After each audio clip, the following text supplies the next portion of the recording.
Good morning students.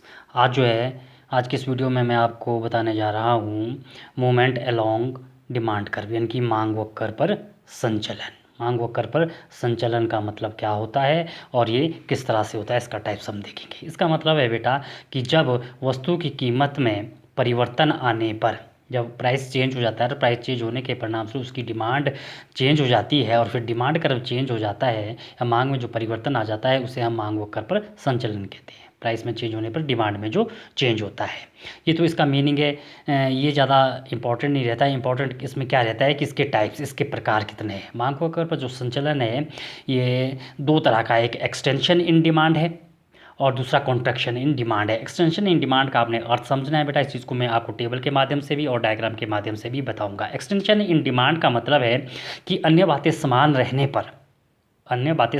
पर जब वस्तु की कीमत में कमी आती है और उसके परिणाम स्वरूप उसकी मांग बढ़ जाती है तो उसे हम मांग का विस्तार कहते हैं।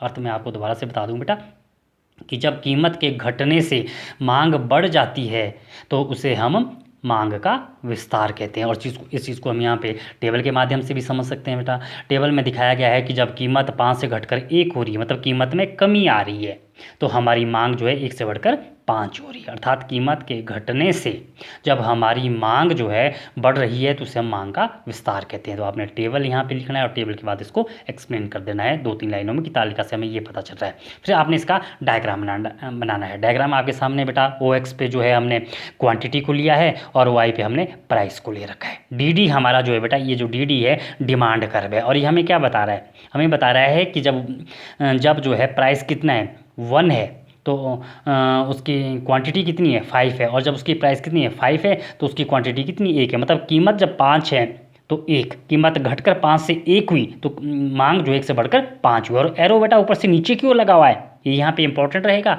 ये ध्यान देना है आपने। एरो ऊपर से नीचे की ओर है, इसका मतलब क्या है? इसका मतलब है कीमत घट रही है, प्राइस जो है वो क्या हो रही है, घट रही है, ये नीचे की ओर। और जब प्राइस घट रही है तो हमारी डिमांड जो है बढ़ रही है। और ये क्या है, it is a extension. Extension किस चीज़ का एक्सटेंशन है? एक्सटेंशन इन डिमांड, यानी कि ये मांग का विस्तार है। तो आपने जो है इसको एक्सप्लेन कर देना है कि यहाँ पे क्वांटिटी है, यहाँ पे प्राइस है, डी डी डिमांड वक्र है जो ऊपर से नीचे की ओर है, जो हमें बताता है कि कीमत के घटने से मांग बढ़ रही है, इसलिए आता है यह मांग का विस्तार है। And second, contraction in demand, मांग का संकुचन। कॉन्ट्रैक्शन इन डिमांड का मतलब क्या है बेटा?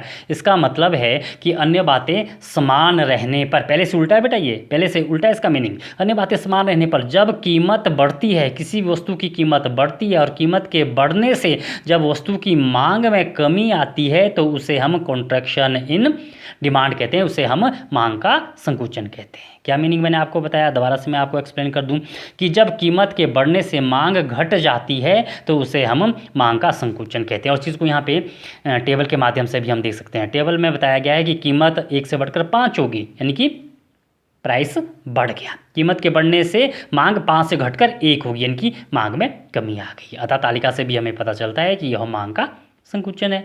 और इसी चीज़ को बेटा हम यहाँ पे डायग्राम के माध्यम से भी देखेंगे। एक्स पे हमने क्वांटिटी, वाई पे हमने प्राइस लिया है और यहाँ पे एरो नीचे से ऊपर की ओर है।